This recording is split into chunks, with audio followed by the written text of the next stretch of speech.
আমাদের গায়ে হলুদের সময় আমরা কিভাবে একটা নতুন ডিজাইনের শাড়ি পরতে পারবো দিদি প্লিজ দেখিও। তো আজকের ডিজাইনটা আমার সেই সমস্ত আপকামিং নিউ ব্রাইডদের জন্য যারা গায়ে হলুদের সময় কিভাবে শাড়ি পরবে নিয়ে খুবই টেনশন করছো।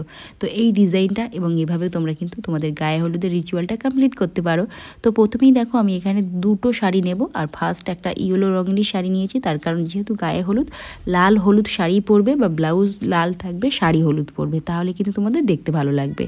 তো এখানে প্রথমে একটা আমি বড় ধরনের ভাঁজ দিয়ে নিয়েছি, আর দেখো ভাঁজটা যেভাবে দিচ্ছি ঠিক এভাবে তোমরা একটা একটা করে ভাঁজ কিন্তু দিয়ে নিতে পারো। এবার একটা কথা বলি বন্ধুরা, আমি কিন্তু ভিতরে একটা ক্যানক্যান স্কার্ট পরেছি। তোমরা যদি মনে করো যে ক্যানক্যান স্কার্ট পরবে না বা তোমাদের কাছে নেই, তাহলে তোমরা নর্মাল পেটিকোটেও পরতে পারো, কোনো অসুবিধা নেই, সেটাও দেখতে ভালো লাগবে। তোমরা শুধু এটা ফলো করো আমি কিভাবে ভাঁজগুলো নিচ্ছি। আমি কিন্তু একদম পেছন দিক দিয়ে একটা একটা করে ভাঁজ আমি সামনের দিকে দিয়ে নেব। যদি তোমাদের মনে হয় যে নিজেরা পারবে না, তাহলে অন্য কারোর সাহায্য কিন্তু তোমরা নিতে পারো। সেক্ষেত্রে তোমরা কিন্তু অন্যকে দিয়ে এভাবে টাকিং করিয়ে নিতে পারো। আর যদি বলো নিজেরা করবে, তাহলে ঠিক এভাবে যেমন আমরা কুঁচি করি সেই কুঁচির ভাঁজের মতোই এক একটা করে বড় বড় ভাঁজ নেব। আর ঠিক নিচের দিকে লেন্থ আমরা দেখে নেব যেন প্রত্যেকটা লেন্থ সমান থাকে, মানে প্রত্যেকটা ভাঁজের মাথা যেন নিচের দিকে সমান থাকে এবং মেস ছুঁয়ে থাকে। তার কারণ আমরা কিন্তু অনেক সময় জুতোও পরি, সেই সময় কিন্তু আমাদের শাড়িটা উঁচু হয়েও যেতে পারে। সেই জন্য তোমরা চেষ্টা করবে একদম যখন পরছো তখন একটু নিচু করে। আর কোমরের দিকটাই দেখো আমি কিন্তু একটু একটু গ্যাপে গ্যাপেই দিয়েছি। আর পুরোটাই কিন্তু তোমরা সুন্দরভাবে ফলো করবে, তাহলে এরকম সুন্দরভাবে তোমরাও কিন্তু তোমাদের প্রিয় অনুষ্ঠানে এভাবে রেডি হতে পারবে। তো একটা শাড়ি আমি পুরোটাই কিন্তু লেহেঙ্গা স্টাইলে যেহেতু করব, সেক্ষেত্রে আমি একটু খুব ঘন ঘন করে এবং বেশি বেশি করে কিন্তু এখানে আমি এই কুচিগুলো পেটিকোটের মধ্যে টাক করে নিচ্ছি। এবং আমি ভাঁজগুলো কিন্তু বিশেষ বড় বড় করছি না, মিডিয়াম সাইজের এখানে কিন্তু ভাঁজগুলো করব। একদম প্রথম থেকে পিছন দিকেও আমি কিন্তু দিয়ে নিয়েছি, দেখতে পাচ্ছ। এই দেখো পুরো ঘেরটা আমার রেডি হয়ে গেছে, মানে নিচের লেহেঙ্গা স্কার্টটা আমি রেডি করে নিয়েছি। এবার আমি এর উপরে আর একটা শাড়ি ড্রাফট করব। তো দেখো আর একটা শাড়ি এখানে আমি নিয়ে নিয়েছি। তো প্রথমে শাড়িটাকে তোমরা ওপেন করে নেবে। অনেকেই কনফিউজড হয়ে যাও যে প্রথমে আমরা এই দিক দিয়ে কুচি করব না প্রথমে আমরা আঁচলটা রেডি করব। তো প্রথমে আমরা এদিক দিয়ে কুচিটা করব না, তাহলে আমাদের আঁচল ধরতে অসুবিধা হবে। সেক্ষেত্রে আমরা সোজা শাড়িটাকে এভাবে ধরতে ধরতে একদম আঁচলের দিকে চলে যাব। তো প্রথমে আমরা আঁচলটাকে রেডি করব, এদিকে এটা রেখে দিলাম। এখন আমরা করব প্রথমে ছোট ছোট করে ভাঁজ করে আঁচল, যেমন ক্যাজুয়ালি আমরা আঁচলটা রেডি করি ঠিক সেভাবেই কিন্তু এখানে আমি আঁচলটাকে রেডি করে নেব। তো দেখো আমি এখানে বাঁ হাত দিয়ে আঁচলটাকে খুব সুন্দরভাবে রেডি করে নিচ্ছি। তো ছোট ছোট করে এভাবে কিন্তু তোমরা আঁচলের প্লেটটা দিয়ে নিতে পারো। দিয়ে নেওয়ার পরে এখানে কিন্তু একটা পিন আপও করতে পারো, বা পিন আপ না করলেও কোনো অসুবিধা নেই। শুধু ভাঁজগুলোকে সুন্দরভাবে ধরবে এবং ভাঁজগুলোকে একটু ছোট ছোটোভাবে রেডি করবে, খুব একটা বড় বড় করে রেডি করবে না। যেহেতু এটা আমরা লেহেঙ্গা স্টাইলে ড্র্যাপ করছি, সেই ক্ষেত্রে আমাদের ওড়নাটাও কিন্তু অনেকটা ম্যাটার করে সৌন্দর্যের মধ্যে। ওই জন্যই কিন্তু তোমাদের এই শাড়ির ভাঁজটাও ছোট ছোট ওড়নার মতো নিতে হবে, যেমন আমরা ওড়নাটা রাখি তেমনভাবে।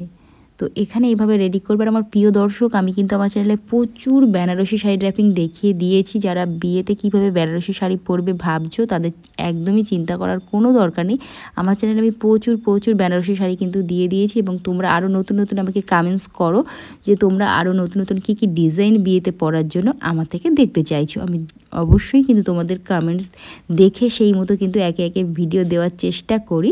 তো এবার দেখো এখানে আমি কিন্তু একটু কাপড় ছেড়ে রেখে কুচিটা স্টার্ট করেছি, যেমন নর্মালি আমরা কুচি করি শাড়িতে, সেভাবেই কিন্তু আমরা কুচিটা রেডি করছি এখানে। তো তোমাদের হাতে যদি ধরতে অসুবিধা হয়, তো কিছুটা রেডি করার পর একটা ক্লিপ বা সেফটি পিন দিয়ে পিন আপ করে বাকি শাড়িটা আবারও এভাবে তোমরা কুচি করে নিতে পারো। পুরো শাড়িটা এভাবে কুচি করতে অনেকেরই অসুবিধা হয়। তো কুচিগুলো দেখো এখানে মাথাগুলো সমান করে নেবে, তাহলে নিচের দিকের কিন্তু মাথা সমান হবে। তো এখানে যেহেতু অগোছলো হয়ে আছে, সেই জন্য আমাদেরকে ফার্স্ট এখানে কিন্তু প্রত্যেকটা ভাঁজ নিচের দিক দিয়ে সুন্দর করে কিন্তু আমাদেরকে প্রথমে ধরে নিতে হবে। খুব সুন্দরভাবে প্রত্যেকটা ভাঁজ ধরে নেওয়ার পরে একটু হাত দিয়ে এখানে চেপে নেবে। চেপে নিলে দেখতে পাবে যে এটা একদম সুন্দরভাবে কিন্তু আমাদের ভাঁজগুলো সেট হয়ে যাবে। তো অবশ্যই এভাবে একটু আমি হাত দিয়ে চেপে নিচ্ছি, যাতে করে আমার নিচের দিকের ভাঁজগুলো সুন্দর দেখায়।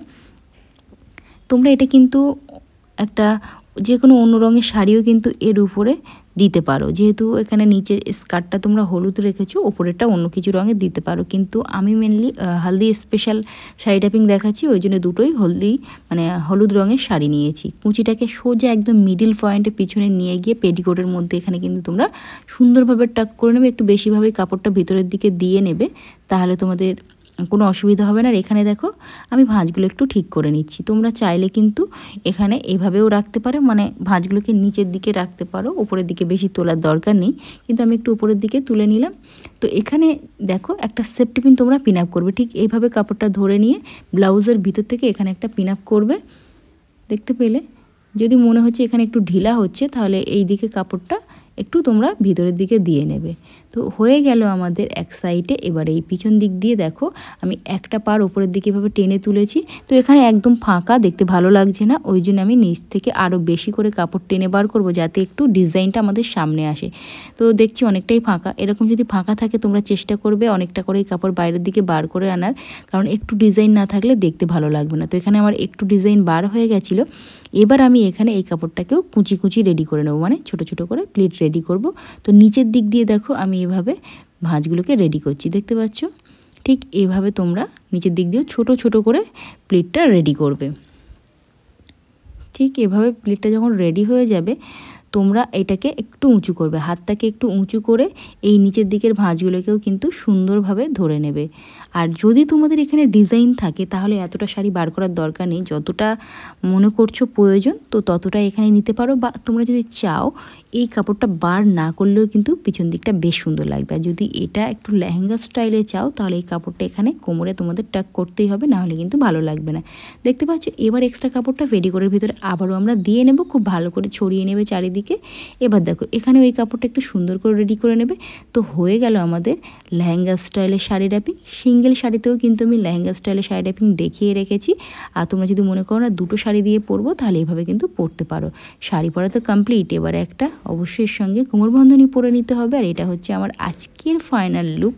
তো আজকে আমি তোমাদের সঙ্গে শেয়ার করলাম একটা সুন্দর ডিজাইনের লেহেঙ্গা স্টাইলের শাড়ি র্যাপিং, এবং সেটা দুটো শাড়ি দিয়ে। তোমাদের কেমন লেগেছে অবশ্যই কমেন্ট করবে। আর যদি বুঝতে না পারো সেটা তো অবশ্যই কমেন্ট করে আমাকে জানাবে, তাহলে আমি নেক্সট ভিডিওতে সেই সমস্ত সমস্যা তোমাদের সমাধান করে দেওয়ার চেষ্টা করব। আর যারা আমার চ্যানেলে একদম নতুন, তোমরা অবশ্যই চ্যানেলটিকে সাবস্ক্রাইব করে রাখো, তাহলে নতুন নতুন ভিডিও আমি যখনই আপলোড করব তোমরা দেখতে পাবে। তো আজকে মতো টাটা।